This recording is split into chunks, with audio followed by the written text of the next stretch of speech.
Action News has learned that Michigan State Police are tonight seeking criminal charges against one of their own ranking officers.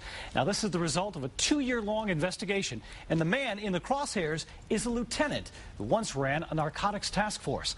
Action News investigator Scott Lewis joins us with exclusive details. This case made a splash back in 2008 when this police lieutenant was removed from his job. But investigators put a lid on information and the story quickly vanished from the headlines. The case involves a state cop suspected of crossing the line from law enforcer to lawbreaker.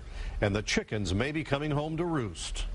Luke Davis is a lieutenant with the Michigan State Police. For the last 2 years, he's been the target of a criminal probe, suspended with full pay, earning $70 grand a year and not doing a lick of work.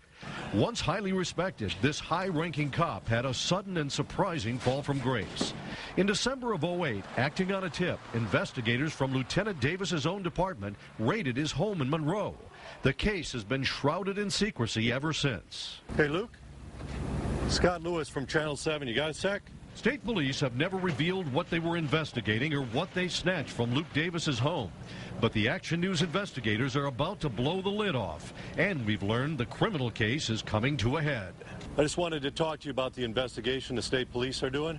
Davis ignores us at first, but eventually steps up to the plate. I understand they're requesting a warrant, and I just wanted to talk to you about it and try to get your side of it. I'm not guilty of anything, bro. No. You didn't do anything wrong? No, I didn't. So I don't know what's going on exactly. They won't tell me. Oh, no, you can talk to my attorney, so. I'll come back with more questions for Lieutenant Davis in a minute. First, let me tell you more about him and how he ended up in this tight spot.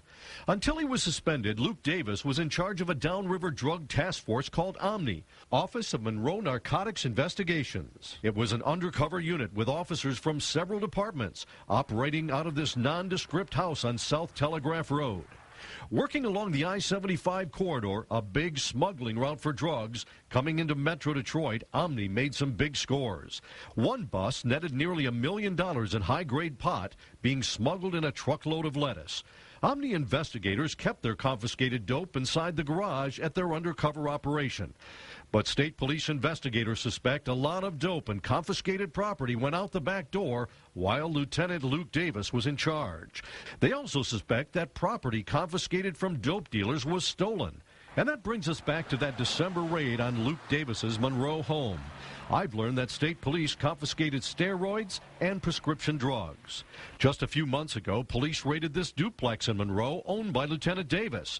They took a big screen TV, electronic equipment, and DVDs believed to have been seized in prior drug raids. Sources say some of the movie DVDs had the names of people who had been raided by the Omni Drug Task Force.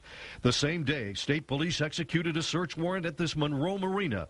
They seized a speedboat that had been awarded to Davis's wife in a divorce settlement. Police suspect that, too, had been seized in a prior drug raid. Did you know if they took steroids and pills out of your house? My attorney about everything. Okay. I can't discuss it right now. But you weren't stealing any property that was confiscated? You can talk to my attorney about everything. I'm not guilty of anything. Okay? Thank you. Give me his name. Thank you. Is there a name or a number? Thank you. After Lieutenant Davis was suspended in 2008, the Omni Drug Task Force was renamed and moved out of its original location. It's not clear why the investigation has dragged on for 2 years. State police say suspending Davis with full pay is standard procedure under civil service rules for cops suspected of wrongdoing but not yet charged with a crime.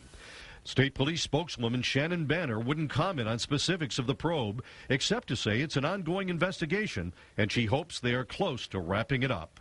I've learned from other sources that state police investigators have requested a warrant from the Attorney General's office charging Lieutenant Davis with multiple felony counts. And a decision on whether to charge him could come any day now. The allegations against Davis are troubling enough, but the case also raises questions about state police supervision. If drugs and confiscated property were disappearing as investigators suspect, why didn't Davis's supervisors know about it till cops got a tip? Where were the checks and balances? Scott Lewis, Channel 7 Action News. Thank you, Scott. Now, Action News spoke with an attorney representing Lieutenant Davis by phone this afternoon. He said he's not aware that his client has ever taken drugs or property seized in raids for himself. And he believes that the investigation may be some sort of retribution by state police stemming from Davis's testimony a few years ago against his own department.